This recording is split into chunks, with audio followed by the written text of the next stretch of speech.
올해부터 전력과 군수 분야에 4차 산업혁명 핵심 기술이 적극 도입되고요. 병영생활관에 공기청정기도 설치됩니다.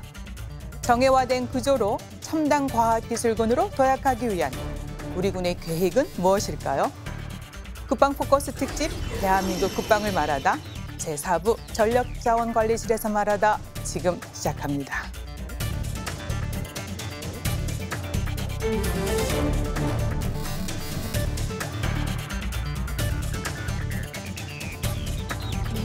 전방위 안보 위협에 대비한 강한 군대 건설이 더욱 시급해졌습니다.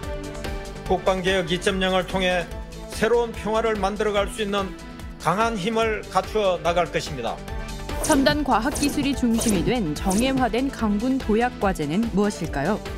지금부터 2019 전력자원관리실의 주요 업무 계획을 살펴보겠습니다.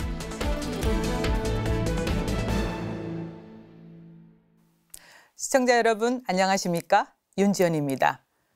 지금부터 국방개혁 2.0의 성공적 추진을 위한 올 한 해 국방부 전력자원관리실의 주요 업무 계획 살펴보겠습니다. 함께 분들 소개해드리죠. 박재민 국방부 전력자원관리실장 나오셨습니다. 안녕하십니까? 이상진 국방대학교 국방관리학과 교수 나오셨습니다. 안녕하십니까? 이상경 한국국방연구원 국방자원연구센터 국방전문연구위원 나오셨습니다. 안녕하십니까?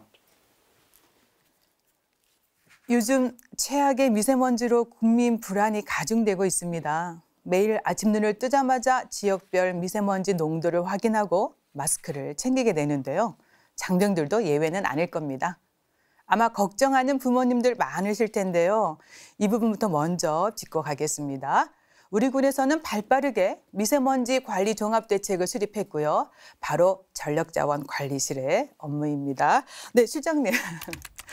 정말 미세먼지 엄청나지 않습니까? 네, 그렇습니다. 어떤 내용입니까? 네, 저희 국방부는 16년 6월에 미세먼지를 정부에서 대책을 발표한 적이 있었습니다. 그거에 맞춰서 각 군별로 자체적으로 미세먼지 대책을 수립해서 시행을 하고 있었는데 작년에 이제 미세먼지 문제가 더 심화되면서 18년 5월에 국방부 차원의 종합 대책을 수립을 했습니다. 그 주요한 내용은 이제 두 가지입니다.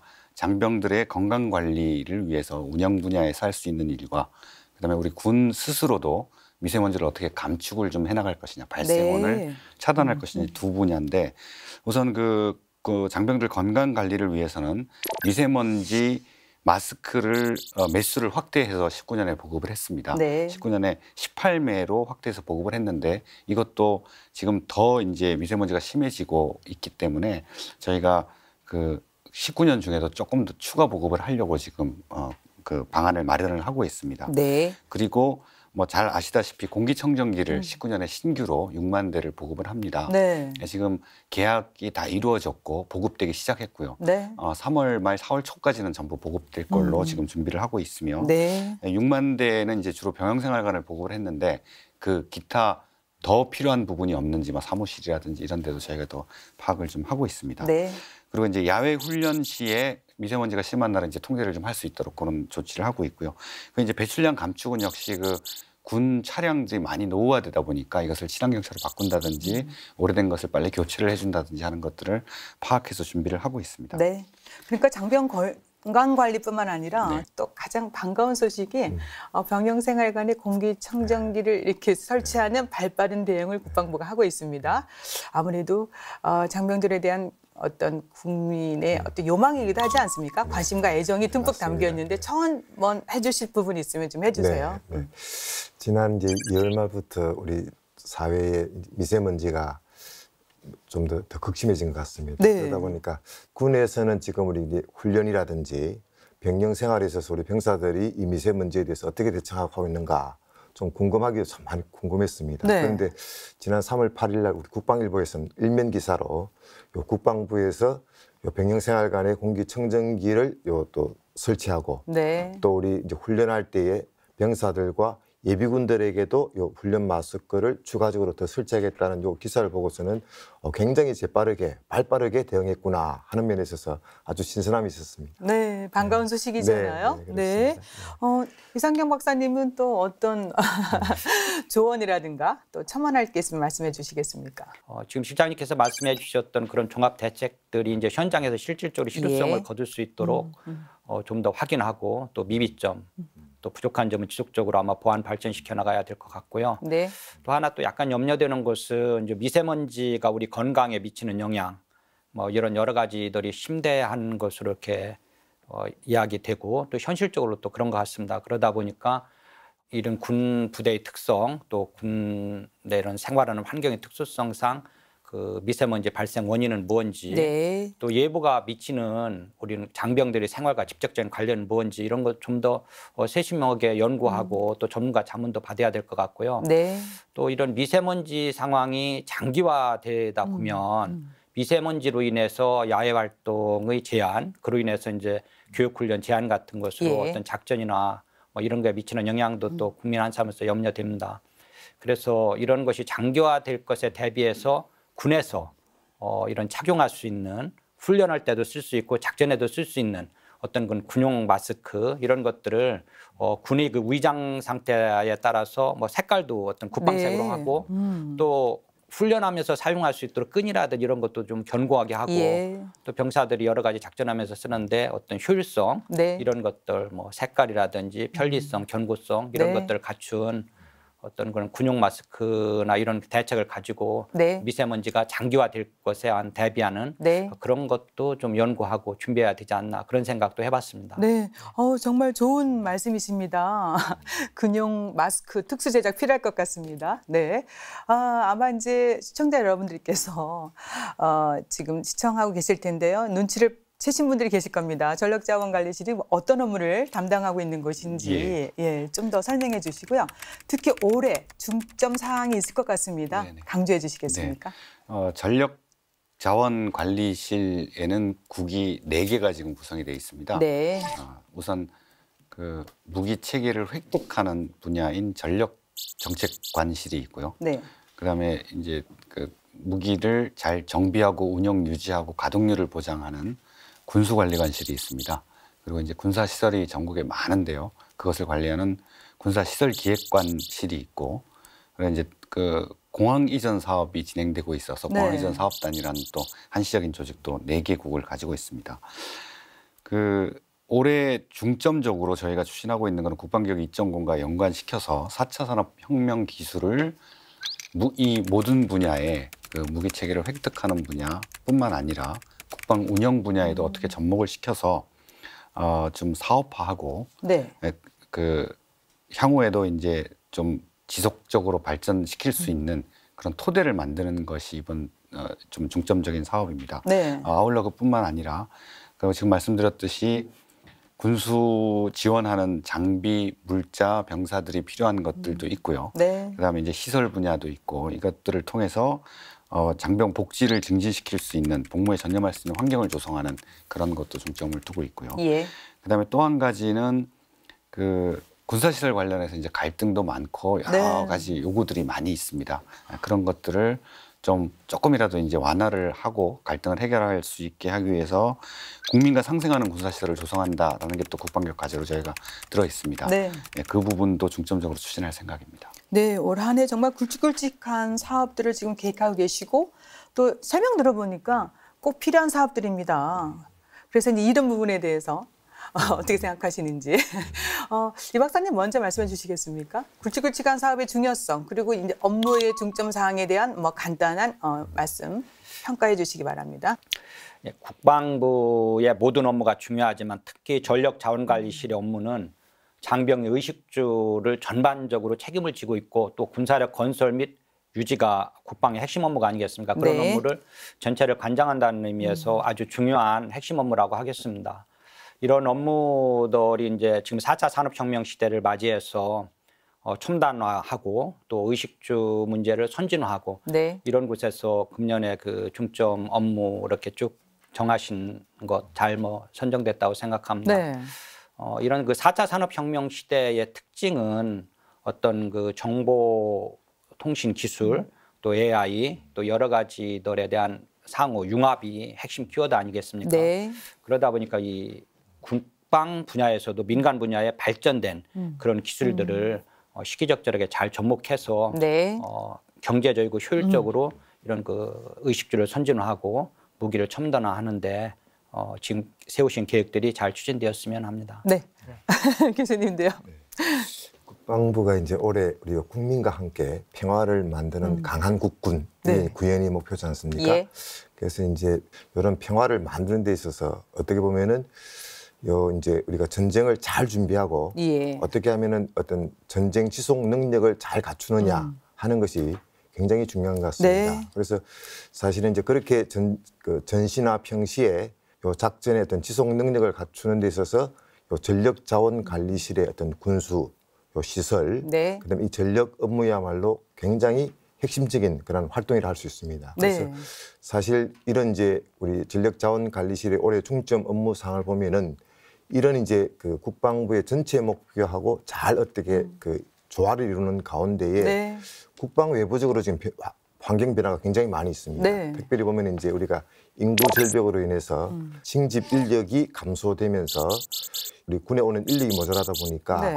이런 민간 자원들을 어떻게 하면 잘 활용할 것인지 네. 이런 이제 좀 위협 요인을 갖다가 어떻게 잘 예. 극복할 것인지 하고 또 이제 4차 산업혁명 이런 이제 과학기술적인 어떤 기회 요인을 어떻게 잘 조화해 가지고서는 경제적으로 이 군을 어떻게 운영할 것인지 네. 그게 이제 전력자원관리실의 주요한 그러한 목적이라 할 수 있는데 네. 그러한 부분들이 잘 비율된 것 같습니다. 위험 요인과 기회 요인을 좀 잘 부합해서 전력자원관리실이 올해 살림을 잘 끓여주십사 하고 두 분이 조언을 주셨습니다. 결국은 전력자원관리실은 군사력을 건설하고 유지하는 것이 핵심 업무를 지금 하고 있는 곳인데 그래서요 군수 분야 네. 올해 중점 사항부터 먼저 소개해 주시겠습니까? 네. 네. 군수 분야 중점 사항부터 좀 말씀을 드리겠습니다. 올해 군수 분야의 중점 사업은 군수 경영 효율화입니다. 이것을 계속 추진을 하면서 또 한편으로 전투세제 준비도 강화할 수 있는 정책을 추진을 하려고 하고 있습니다. 예. 첫 번째 이제 조금 전에도 말씀드렸지만 이제 빅데이터, AI 같은 4차 산업혁명 기술을 군에 적용하는 것을 저희가 로드맵을 만들고 있습니다. 과제를 선별을 했고 그 과제들을 추진하기 위해서 무슨 일을 해야 하며 네. 중기까지 어떤 예산이 필요한지까지 지금 뽑고 있습니다. 예. 네, 그런 로드맵을 만들고 있고요. 그다음에 전 무기 체계와 주요 장비에 대해서 수명주기 관리 계획서를 작성할 계획입니다. 네. 그래서 이것은 뭐 당연히 이제 그 아주 고가의 첨단 장비가 전력화된 후에 도태하는 시기까지 뭐 20년, 예. 30년, 40년씩 사용을 하기 때문에 그것을 체계적으로 이렇게 관리할 수 있는 것을 정말 여태까지 많은 어떻게 그 계획서를 어떻게 작성할 것인가에 대해서 연구를 많이 했는데 이제는 이제 실행 단계에 좀 돌입을 해서 네. 전부 다 만들고 있습니다. 올해까지는 완비할 수 있을 거라고 보고 있고요. 그다음에 저희가 이제 전시 비축을 물자 장비들을 하고 있는 것들이 있는데 네. 그 비축 목표가 워낙 다 못 지켜지고 또 그것을 다 지키기 위해서는 막대한 예산이 투입되는 그런 부분들이 있었습니다. 네. 그래서 이제 그 비축 목표를 다시 한번 판단을 해서 좀 차등화를 하고 실질적으로 또 목표치를 조금 저희가 비축하고 있는 양은 조금 올릴 수 있는 그런 네. 작업들도 하고 있습니다. 역시 이제 그 재난 상황에 지원해 주는 것도 군의 굉장히 큰 임무인데요. 네. 역할이 점점 더 증대되고 저희가 장비, 물자, 인력까지 보유를 하고 있는 그 전문적인 조직이다 보니까 네. 그 분야에서도 저희가 더욱 중점적으로 이제 그 능력을 보강하려고 노력을 하고 있습니다. 장병들 만족도 제고를 위해서 급식 분야에도 조금 좀 특이한 사업들을 하는데 네. 저희가 이제 병사 식당 외에 외식을 할 기회를 부여한다든지 아니면 푸드 트럭을 이용해서 뭐 떡볶이나 이런 그 병사들이 좋아하는 네. 것들을 좀 보급을 한다든지 그다음에 선택 계약 제도라는 걸 해서 좀 좋아하는 음식들을 제품들을 구매할 수 네. 있는 그런 기회를 좀 확대하려고 하고 있습니다. 네. 그리고 기능성 전투복 장구류 보급하는 거라든지 품질 개선이라든지 아니면 개인 일용품 현금 지급도 조금 더 확대를 하려고 준비하고 있습니다. 네. 네. 전시, 평시 또 재난 대비 게다가 또 장병들 의식조까지 정말 꼼꼼한 계획을 지금 만들고 또 실행하고 계십니다. 교수님, 결국은 주 장비 가동률 보장을 위해서 성과 기반 군수 지원이 확대되고 있다라는 얘기를 하지 않습니까? 예, 이게 어떤 개념이고 또 이거를 도입하고 적용했을 때 어떤 효과를 또 우리가 기대해 볼 수 있을까요? 요 장비 가동률을 보장하기 위해서는 크게 이제 두 가지가 저는 볼 때 중요한데요. 네. 하나는 뭔가 하면 이제 만약에 장비가 고장이 났을 때 우리가 이 해당하는 고장된 부품에 대해서 이 부품을 우리가 군이 재고로서 보유하고 있다면 바로 교체해서 네. 현장에 투입할 수 있기 때문에 가동률이 높아집니다. 또 하나는 우리가 이제 어떤 장비가 고장이 났을 때 이거를 수리할 수 있는 정비 능력을 갖추고 있으면은 네. 바로 수리해 가지고서는 이 장비 가동률을 향상할 수가 있습니다. 그런데 이제 하나 문제점은 뭔가 하면은 다른 부분은 어떤 예측이 상당히 가능한데 네. 장비가 고장이 나는 것은 언제 고장 날지 어떤 범위로 고장 날지 네. 요 예측이 굉장히 어떤 불확실합니다. 네. 그런 예측이 이렇게 불확실하다 보니까 그러면은 수리 부속이 우리가 장비당 수천에서부터 수만 종이 있는데 네. 여기에 대해서 어떻게 재고를 가져야 될 것인가 하는 요 수요 예측에 대해서 위험이 있습니다. 네. 어떤 거를 더 많이 가진다든지 했을 때 요걸 어떻게 적절하게 투자하든지 그래서 이 부분이 문제가 있고 또 우리가 정비 능력만 하더라도 첨단 무기 체계 같으면 어떤 우리가 정비 능력을 갖췄을 때 부족하면은 수리가 필요할 때 수리를 해줄 수가 없고 네. 또 정비 능력이 과도하게 많으면은 비용적으로 볼 때 굉장히 비효율적입니다. 예, 정말 그러다 보니- 어렵습니다. 난관이 그래서- 많습니다. 예, 네. 그래서 군이 직접적으로 이런 수리 부속에 대해서 다 보유하고자 하고 또 정비 능력을 확충하고자 하면 이런 위험성이 있습니다. 네.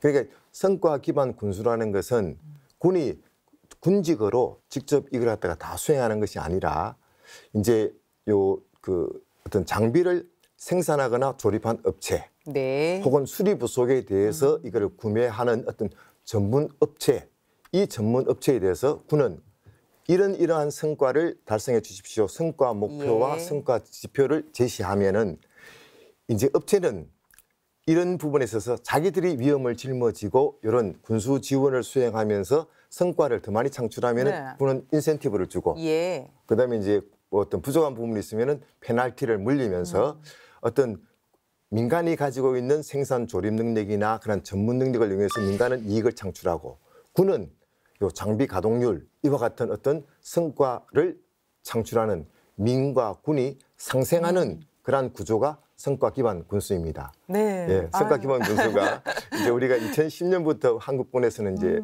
시작이 돼서 네. 지금 9개 장비로 지금 확대되면서 네. 뭐 지상, 해상 장비로 하면서 지상도 K9 자주포나 K계열 전차에 지금 확대되고 있습니다. 그래서 지금 이제 1차 사업이 종료된 우리 이제 항공 장비 4개만 보면은 그 장비 가동률이 KT A1이라든지 그다음에 T50 이런 항공기들은 장비 가동률이 전반적으로 상승했고요. 예.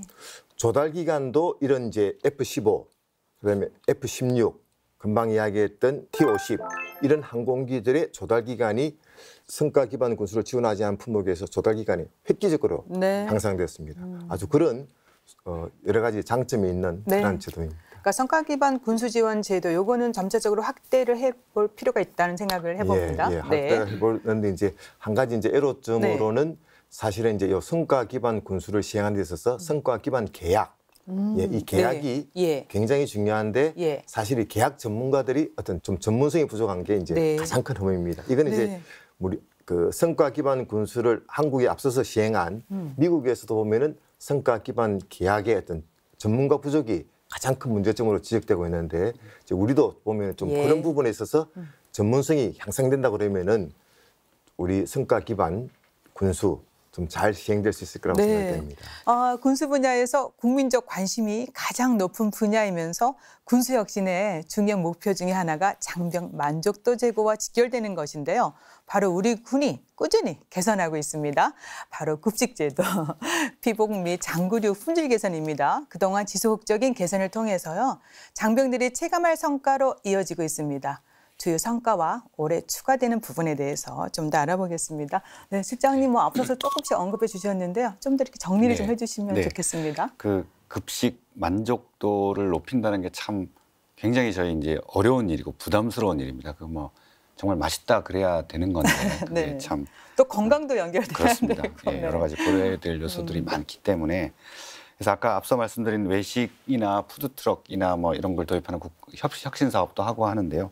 제가 이제 18년에 좀 특징적으로 다수 공급자 제도라는 것을 라면에 도입을 한 바가 있습니다. 그게 그 전까지는 최저가로 저희가 낙찰을 받다 보니까 한 개 업체가 아주 저가로 들어오는 한 개 업체 라면만 들어왔었습니다. 뭐 제품은 한 10여 종이 되는데요.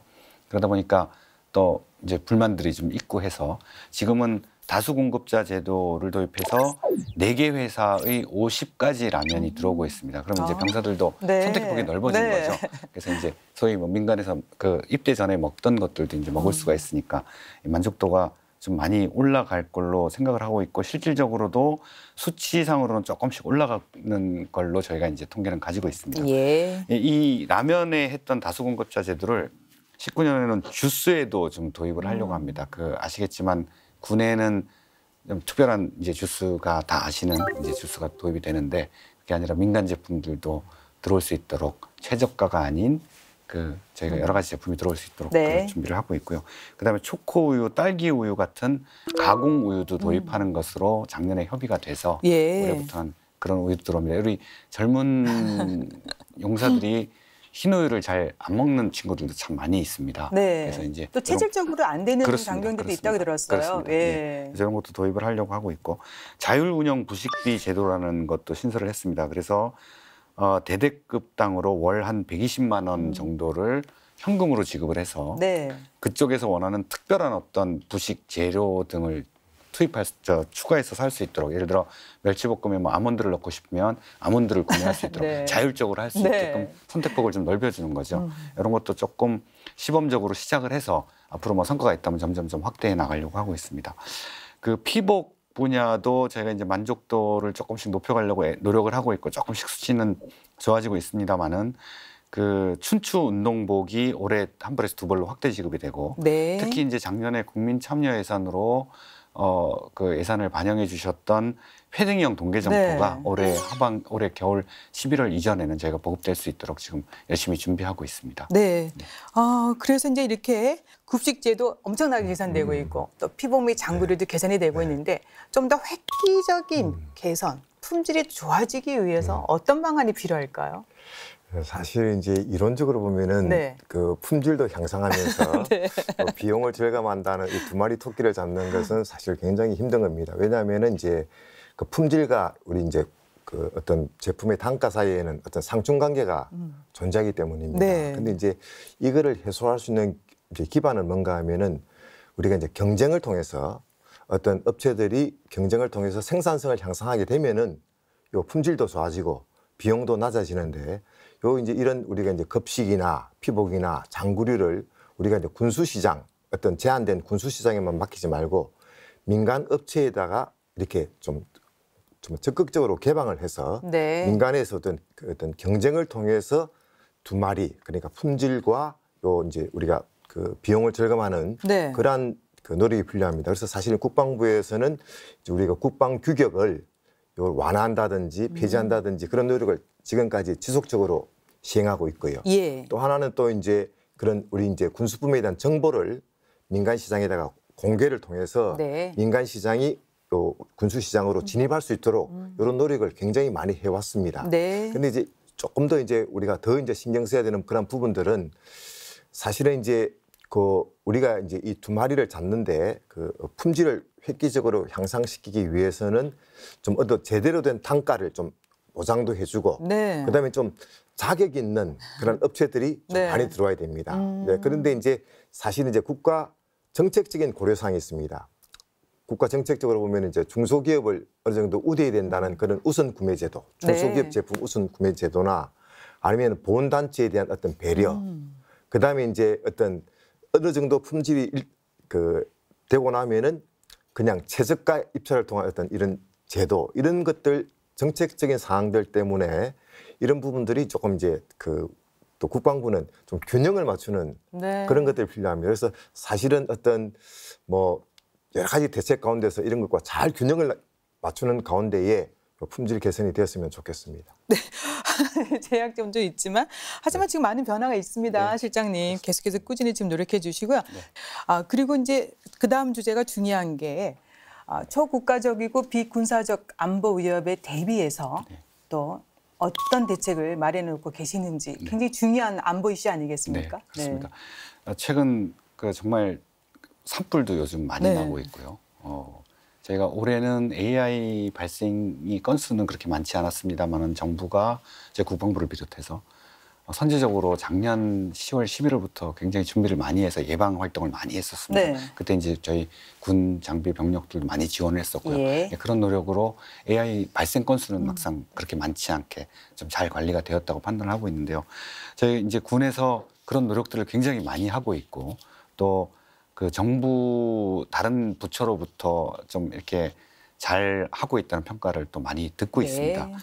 저희가 일단 국방부 재난관리는 뭐 3가지입니다. 저희 군 내도 저희가 전국에 많은 인원과 많은 시설과 많은 첨단 장비들을 특수한 장비들을 가지고 있기 때문에 우리 자체적으로 어떤 사고도 예방하고 안전을 관리하는 것도 굉장히 네. 신경을 많이 쓰고 있고요.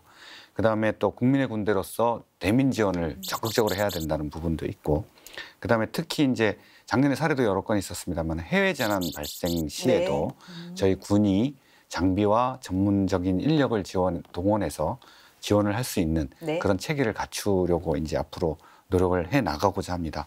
군내 장병들은 우선 인명 피해는 제로화한다는 목표를 당연히 가지고 있고 저희가 그 군 대응 능력을 강화할 수 있는 것을 다시 한번 점검하고 네. 중기 계획을 다시 한번 점검을 하고 있습니다. 그래서 뭘 보강을 해야 될지 어떤 예산이 더 필요할지를 판단을 하고 있고요.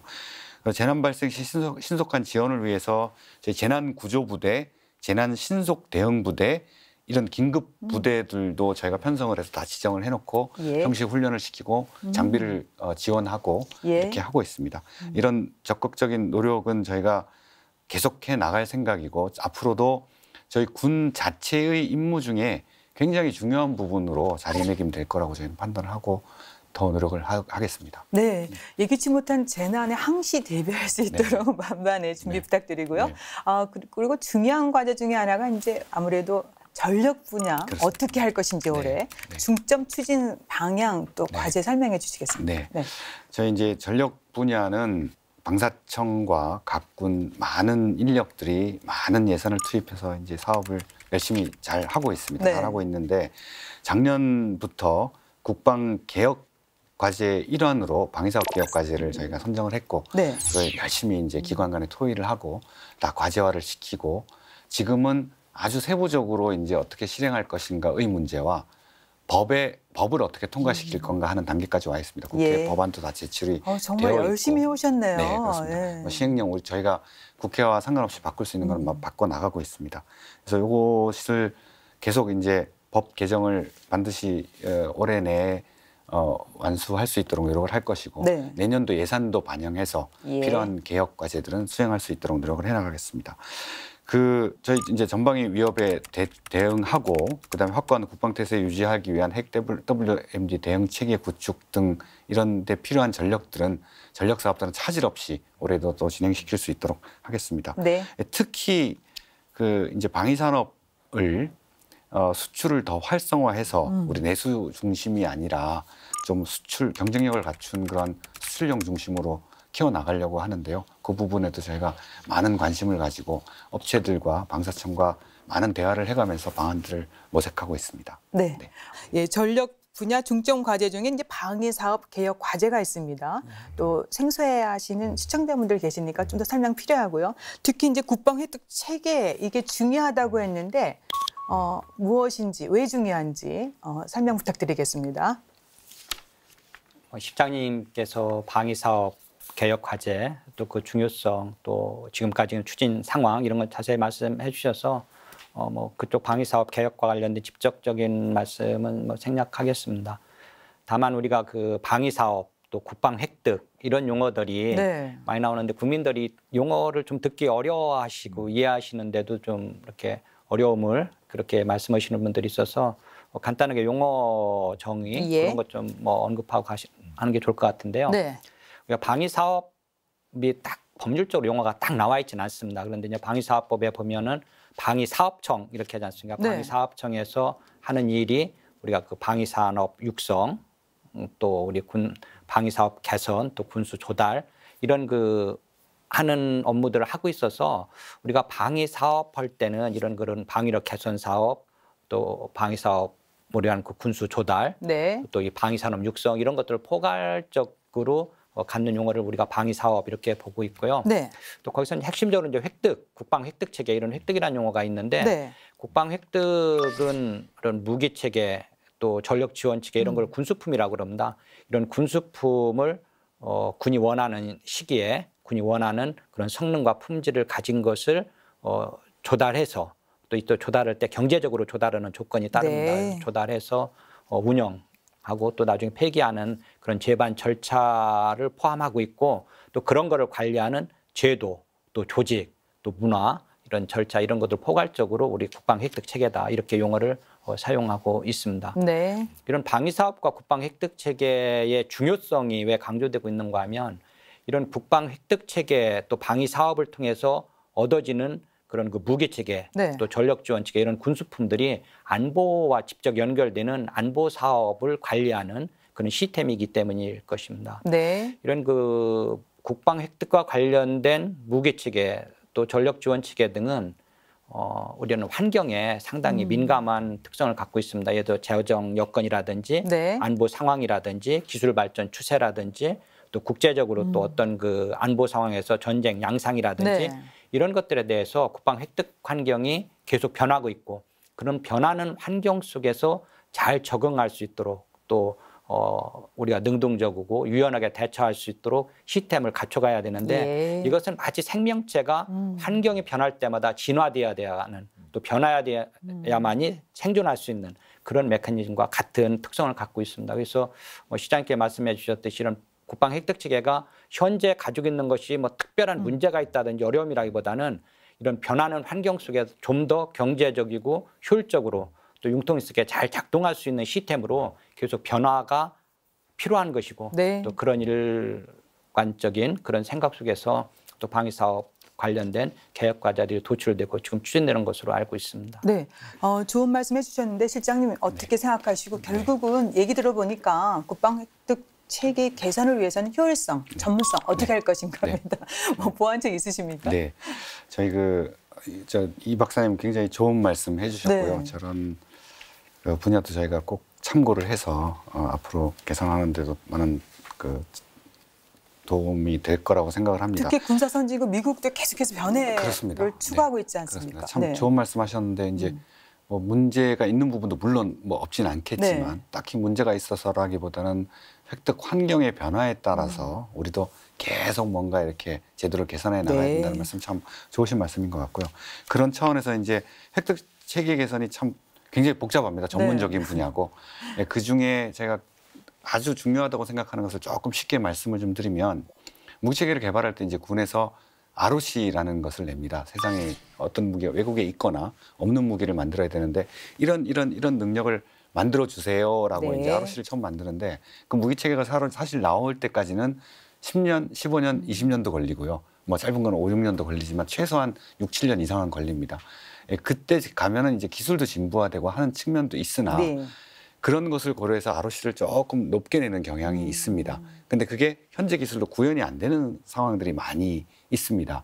그래서 처음에 소요를 기획할 때 어떤 무기체계를 만들겠다고 기획할 때 많은 연구를 통해서 지금 가능한 기술 수준은 무엇이고 몇 년 후에 가능한 것은 무엇이기 때문에 ROC를 어떻게 설정해서 이런 것을 개발해 주시오라고 하는 것이 대단히 중요합니다. 네. 그런데 이제 그걸 저희가 소요 기획이라고 하는데요. 그 소요 기획을 하는 것이 이제 군에서 주로 하던 것을 그것만 가지고는 부족하겠다라고 해서 사전 개념 연구라는 제도를 만들어서 또 전문 기관을 지정을 해서 그쪽에 역량을 키우고 처음부터 좀 많은 연구를 통해서 탄탄한 기반을 가지고 기획을 하자, 무기체계를 기획하자라는 것을 좀 중점적으로 하고 있습니다. 그래서 사전 개념 연구라는 건 지금 법도 규정에는 다 반영이 예. 됐고 이제 20년부터는 예산도 반영해서 할 수 있도록 기재부랑 협의를 하고 있고요. 이런 것을 통해서 좀 많은 효과가 있을 걸로 보여집니다. 또 하나 문제가 무기체계 개발은 굉장히 비싸고요. 한 개 사업이 몇 천억, 몇 조 그냥 쉽게 넘어가고 굉장히 많은 이해관계자들이 네. 관여가 돼 있고 많은 조직들이 관여가 돼 있습니다. 그러다 보니 기관 간의 의견이 상충되고 조정이 안 되고 협의하는데 너무 오래 걸리는 경우가 참 많다는 것을 저희가 그동안 많은 분석을 통해서 알고 있습니다. 이것을 어떻게 고칠 것이냐 네. 또 하나의 큰 이슈였는데 그것을 각 그 복잡한 기관 간의 각군, 합참, 방사청, 국방부까지 기품원, ADD까지 그리고 카이다도 이제 소요 검증을 하니까 그런 기관들의 의견을 협의하고 조정할 수 있는 체계를 국방차관과 방위사업청장이 주관하는 두 분이 공동으로 주관하고 위에 물론 그 국방장관이 관장을 하십니다만 네. 하는 아주 최고위급 협의체를 만들었습니다. 예. 그래서 거기서 뭐 해결하다 안 되는 일이 있으면 어느 기관이든 거기에 의제를 상정을 하면 네. 거기서 논의해서 빨리빨리 결정하는 것을 하고 있는 것도 한국에 있는 제도를 만드는데 이것도 좀 성과가 있을 거로 저희는 기대를 하고 있습니다. 예. 그 외에도 교육기관을 좀 만들어서 네. 좀 전문성을 높여야 되겠다. 지금 두 분 박사님이 전문성 말씀 많이 해주시는데 네. 그것도 저희가 굉장히 중요한 꼭지로 하나 생각을 하고 있고요. 네. 그다음에 이제 진화적 획득 제도라든지 사업 방식을 좀 다양하고 여러 케이스에 지금 뭐 한두 개만 가지고 쭉 따라가라가 네. 아니라 여러 가지 경우에 적용할 수 있는 사업 방식을 다양화해서 그걸 규정화하는 네. 그런 것들도 중요하게 생각을 하고 있습니다. 지금 실장님 지적해 주신 대로 단일화된 그 국방획득 전문교육기관 설립도 지금 예정하고 계시는데 전문성 확보를 해서 어떻게 하면 좋을까요? 그 획득 분야는 정말로 다양한 전문성이 필요합니다. 네. 그러니까 한 가지 분야만 딱 잘해서 되는 게 아니라 아까 뭐 소요기획 같으면 이제 소요기획에 대한 전문가, 그다음에 우리 무기체계 각각이 그 육상, 해상, 공중에서 각각 운용되기 때문에 그 해당 무기체계의 어떤 특성에 대한 어떤 공학적이고 네. 기술적인 그런 요소들, 그뿐만 아니라 이제 전체적으로 이게 대해서 이제 어떤 그 시스템 공학적으로 사업 관리를 할 수 있는 능력, 계약 협상에 대한 능력, 원가 관리 능력, 그다음에 시험 평가 능력, 군수 지원 능력, 정말 뭐 그 여러 가지 측면에서 다양한 전문성이 요구되는데 네. 이제 다양한 전문성에 대해서 이런 이제 소위 말해서 민간 분야에서 잘하는 분야들이 많이 있거든요. 네. 그러니까 민간 분야에 지금 보면은 이제 그 시스템 공학이라든지 사업 관리라든지 원가 관리라든지 국제 무역, 뭐 계약 이런 분야를 보면은 민간 분야에서 잘하는 분야가 네. 많이 있고 군도 보면은 이런 다양한 분야가 있기 때문에 네. 사실은 이런 민간에서의 잘하는 영역과 군에서의 잘하는 영역들을 어떻게 상호 협력해가지고 협업을 통해서 이런 좀 그 시너지 효과를 높일 것인가 네. 하는 이런 부분이 사실 교육 체계에 있어서 굉장히 중요합니다. 그래서 미국의 국방 획득 대학 같은 경우는 자체적으로 교육 시스템을 운영을 하고 있지만은 사실은 뭔가 하면은 전체 획득에 있어서 필요한 전문 영역이 무엇이냐 예. 이거를 식별해서 이것을 단계별로 초급, 예. 중급, 고급 단계별로 나눠서 교육 커리큘럼을 획득의 전문성에 대한 네. 분야별 전체 종합적인 단계별로 이 커리큘럼을 작성해서 어떤 커리큘럼을 할 것인가, 그리고 이제 민간에 있는 다른 대학이나 군대에 있는 교육기관에 있어서 이 교육을 어떻게 인정해 줄 것인가. 네. 그래서 사실은 획득에 있어서의 엄브렐라적인 그런 역할을 이렇게 수행하고 있습니다. 네. 그런 측면에서 사실은 우리도 뭔가 하면은 획득에 필요한 전문 영역 이런 것들을 식별해 가지고서는 어떻게 하면은 민간에 있어서의 그런 잘하는 영역들, 방위사업학과나 민간에 있어서의 네. 각 대학에서 잘하고 있는 그러한 영역들하고 군이 어떻게 협업할 수 할 것인가, 교육 체계를 협업할 수 있을 것인가, 그런 분야에 대한 연구가 좀 필요하다고 생각이 됩니다. 그러니까 필요한 기간입니다. 그래서 이제 민간 협력 필요하다 말씀해 주셨는데요. 방산 수출하면 우리가 네. 딱 떠오르는 두 가지가 있습니다. 네. 경제 활성화 돌파구다, 또 미래 먹거리 산업이다라고 하는데 사실 우리의 현주소를 보니까 네. 좀 정체되어 있지 않나 네. 걱정이 됩니다. 네. 국방부에서는 방산 수출을 위해서 네. 어떠한 또 계획과 보관을 가지고 계시는지요? 네, 그 방산 수출 통계를 보면 네. 최근 15년 정도부터 이제 급격하게 증가가 됐습니다. 증가가 됐다가 지금 17년, 18년, 2년 연속 조금 낮은 수준에서 정체가 되어 있는 게 사실입니다. 네. 저희가 원인을 좀 분석을 더 엄밀하게 하고 있고 지금 예. 뭐 하고 있는데 제가 지금까지 생각하는 것은 국제 유가 하락으로 중동 지역에 좀 신규 발주가 감소한 측면이 좀 있는 걸로 분석이 되고 있고요. 그다음에 구매국 그 여러 가지 사정으로 계약을 추진하다가 연기된 것들이 좀 있습니다. 그런 것도 있고, 그 다음에 방산 선진국에서 이제 저가로 막 들어와서 저희가 그 계약을 하지 못한 경우들이 또 몇 가지 경우들이 네. 있었습니다.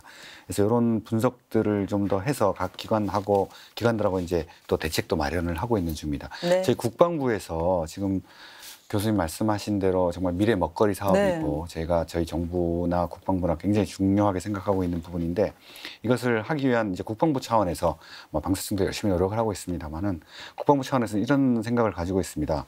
그 무기 체계를 어떤 나라에 수출을 한다는 거는 그냥 단순한 어떤 상품을 파는 것이 아니라 네. 정말 그 양국의 외교 관계를 굉장히 높은 차원으로 안보 수준까지 끌어올리는 그런 큰 의미가 있다고 네. 생각을 합니다.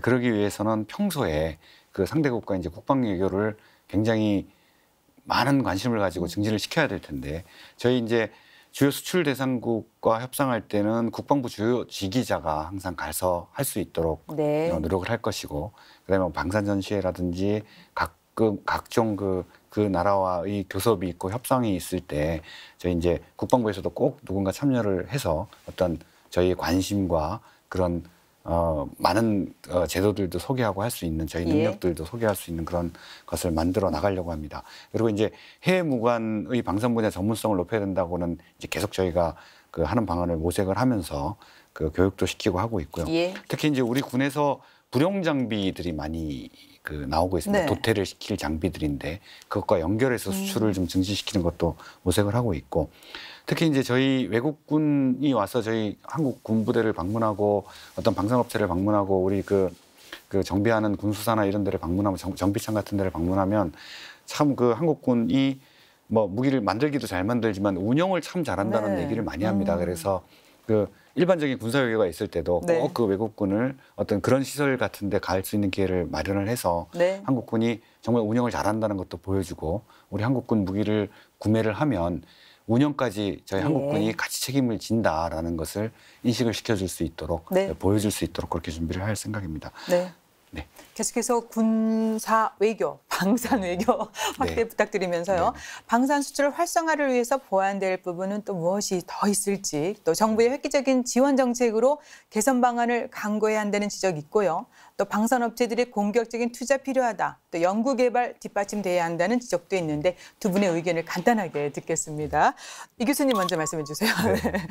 네, 두 가지가 다 필요한 것 같습니다. 네. 정부의 지원 정책이나 방산업체에 있어서 조금 더 공격적으로 연구개발하고 투자를 하는 것은 다 중요하다고 생각됩니다.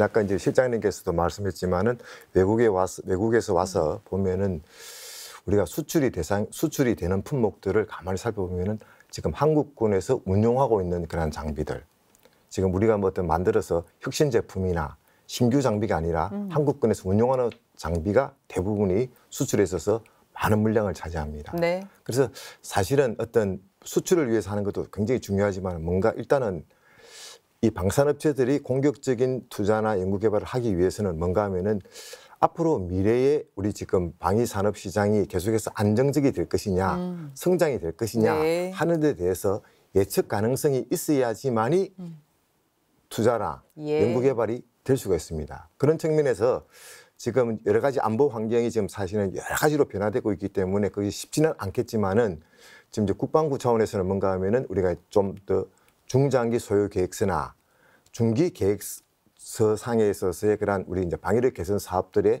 좀 변동성을 어떻게 하면 좀 최소화할 것인가. 네. 그래서 앞으로 우리가 사업을 계속적으로 계속해도 되겠다, 투자를 해도 되겠다라는 어떤 그런 안정성이 있고 예측이 가능할 수 있도록 그런 부분이 조금 강화돼야 될 것 같고요. 그다음에 또 하나는 이제 그런 중기 계획에 대한 어떤 정보 공개 자체가 업체들한테 조금 더 이게 쉽게 다가갈 수 있도록 돼서 그래서 그래야지만이 이러한 업체들이 될 수 있지 않을까 생각되고 또 하나 이제 좀 부탁드리고 싶은 사항들은 뭔가 하면은 업체들이 이런 공격적이고 연구개발을 한다든지 투자를 할 때 보면은 조금 지체된다든지 연구개발의 실패 위험이 있습니다. 그런 실패 위험에 대해서 어떤 지체라든지 지체 상금이라든지 그런 제도적인 사항들도 좀 보완이 돼야지 업체들이 네. 좀 이렇게 이제 하면서 그걸 통해서 우리가 수출이 더 활성화되지 않을까 그렇게 생각이 됩니다. 정말 중요한 말씀입니다. 네, 박사님 뭐 보완할 점 있으면 예, 언급해 그냥 뭐 주세요. 간단하게 네. 몇 가지만 말씀드리면 우리가 방산 수출 강조하고 중요하게 말씀드린 아까 우리 핵심적인 사항은 실장님하고 교수님이 다 말씀해 주셨고요. 우리가 방산 수출도 결국은 이제 군수품, 방산 물자를 수출하는 거 아닙니까? 근데 이게 수출이 잘 되기 위해서는 뭐 심플합니다. 제품이 있어야 되고 그 좋은 제품이 있다 하더라도 우리가 물건이 있을 때 이제 유통구조를 갖추듯이 우리 무기를 군수품을 팔고자 하는 나라하고의 관계, 또 외교 관계, 또 그거를 또 팔고자 할 때 정부의 정책, 지원 이런 삼박자가 되어 있을 때 무기 수출이 될 수가 있는데 그 중에서 핵심은 결국은 좋은 제품이 있어야 됩니다. 국제 경쟁력을 갖춘 좋은 제품이라는 것은 가격에서 경쟁력이 있어야 되고 또 기술에 있어서의 경쟁력 이 두 가지가 있어야 되는데요.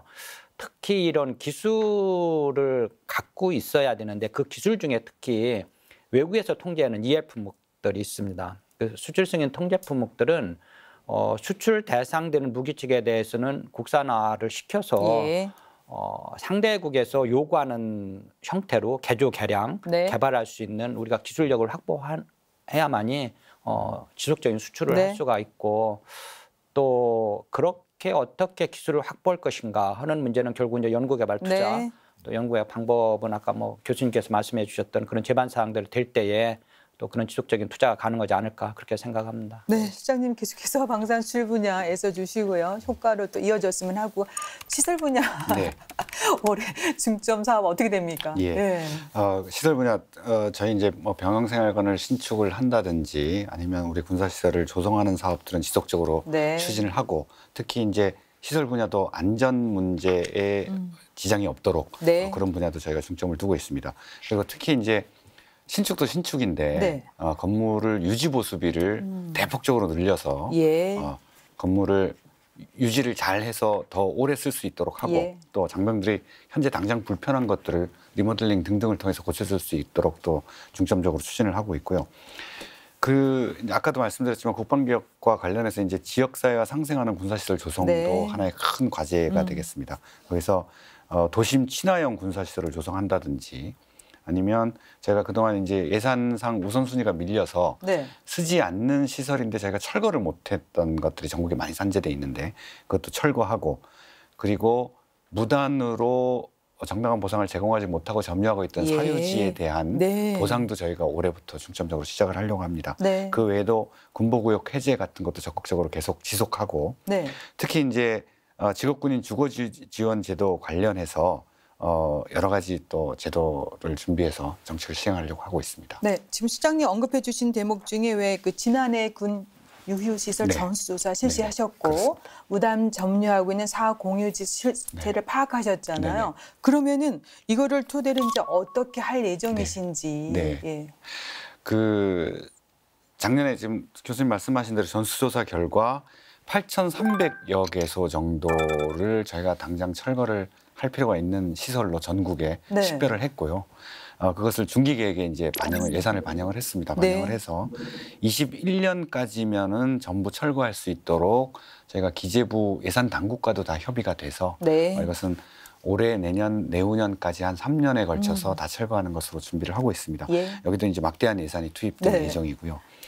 그 다음에 좀 전에도 말씀드린 그 군의 무단 점유를 하고 있는 토지를 식별을 했습니다. 전국에 2,155만 제곱미터가 있는 것으로 저희가 식별을 했고 필지 수로는 한 6,000여 필지가 되고 지금 소유자들을 파악하는 마지막 단계입니다. 그 소유권이 이제 상속이 되면은 1인 소유였다가 또 뭐 자녀들로 나눠지고 할 수도 있기 때문에 그걸 마지막 단계로 준비하고 있습니다. 이제 곧 개인에게 저희가 우편으로 통보를 하고 인터넷 홈페이지도 이제 올려서 네. 배상 절차를 진행해 나갈 것입니다. 예. 네, 실장님 또 직업군인 주거 지원 제도의 경우 사실 이거는 뭐 직업군인들의 삶의 질하고도 연결되기 때문에 반드시 필요하고 뭐 많은 그 방안이 지금 제시되고 있는데 올해 특히 어떤 부분에 강점을 두고 추진할 예정이신지요? 네. 교수님 말씀하신 대로 직업군인 주거에 대한 지원 문제는 국방부에서 몇 년 전부터 굉장히 강조점을 두고 추진하고 있는 정책입니다. 올해 특히 연두 업무보고시에 대통령님께서도 이 부분을 특별히 강조를 하셨고 특히 3가지 부분을 지시를 하셨습니다.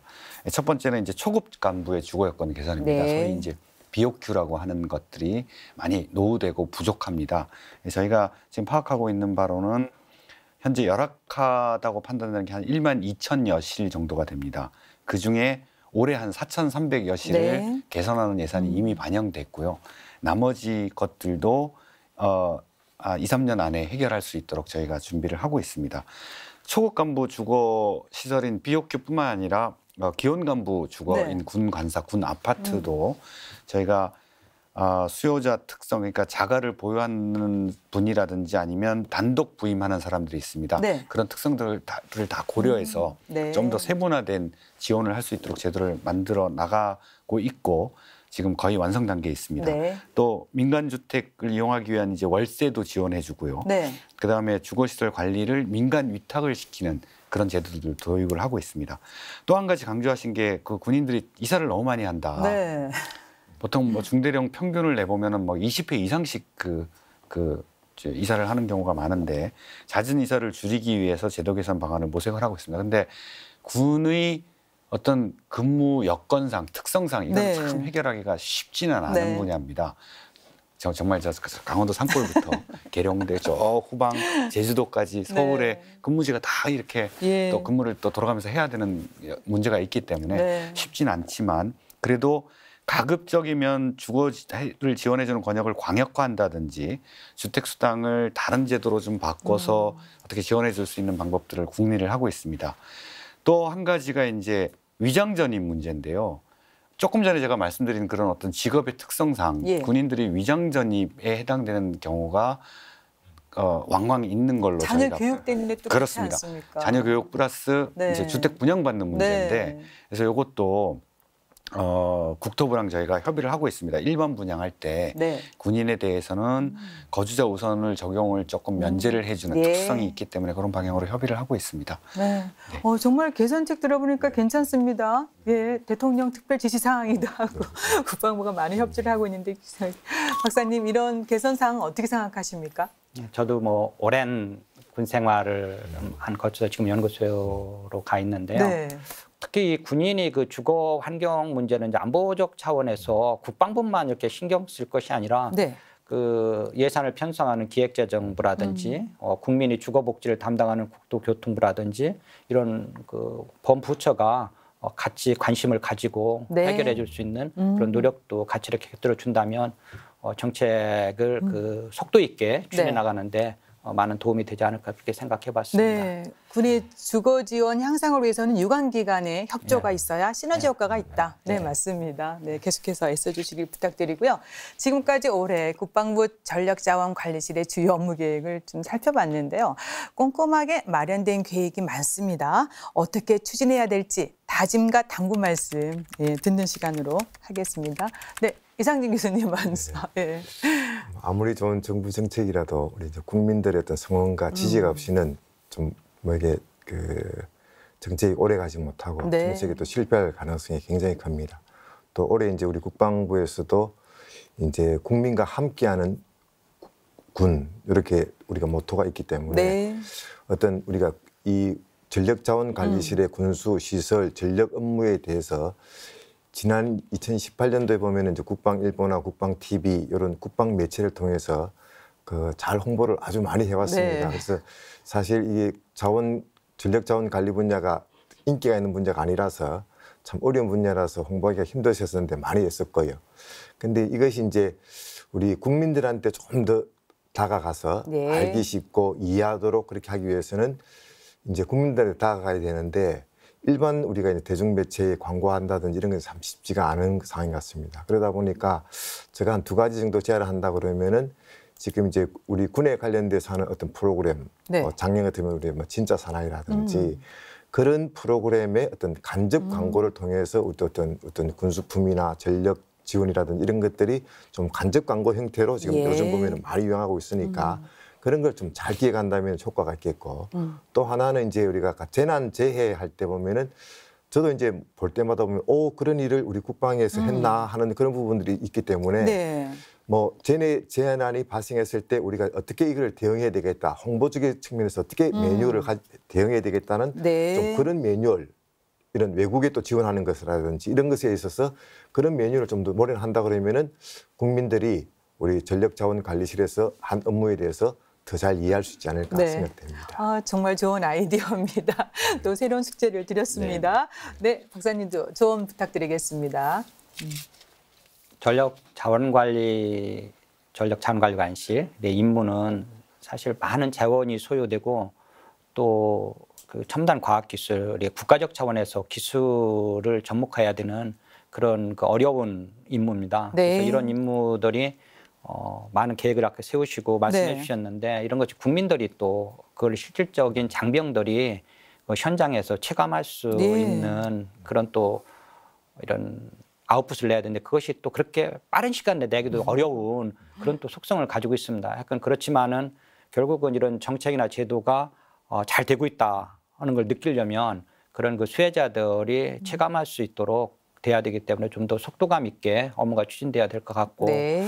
또 그 실질적인 수혜자들이 눈높이에서 일이 추진될 수 있도록 좀 더 소통을 지금도 잘하고 계신데 네. 좀 더 노력을 경주해 주셔야 되지 않을까 그렇게 생각합니다. 네, 장병과 국민의 눈높이에 맞는 체감할 수 있는 그런 과제들 또 실천 거듭 부탁드렸습니다. 네, 시장님 마무리 말씀 부탁드립니다. 네, 오늘 장시간 저희 전력자원관리실 업무에 대해서 소개시켜드리고 또 좋은 말씀 많이 들을 수 있는 기회가 돼서 아주 좋았다고 생각합니다. 저희 전력자원관리실 하는 임무도 많고 직원들도 네. 참 많은데요. 저희 한 260여 명 되는 직원들이 전력 분야, 군수 분야, 시설 분야 저희가 이제 맡은 바 임무를 충실히 잘 해서 소기 성과를 달성하면서도 또 국민을 위해서 또 저희가 지원할 수 있는 부분은 또 충분히 지원할 수 있도록 하고 지금 두 분 박사님 말씀해 주신 대로 홍보에도 더욱더 관심을 가지고 더 잘할 수 있도록 노력하겠습니다. 감사합니다. 네, 그리고 오늘 이 방송을 통해서 또 많은 시청자분들께서 전력자원관리실이 저렇게 중요한 업무를 하고 있고 많이 애쓰고 있구나라고 공감하실 겁니다. 결국은 국내외 변화하는 안보 환경, 또 사회 환경에 발맞춰서 혁신적인 전력 증강, 그리고 또 국민 눈높이에 맞추는 군수 혁신도 필요할 것 같습니다. 네, 두 분 계속해서 애써주시고 실장님 힘내십시오. 네.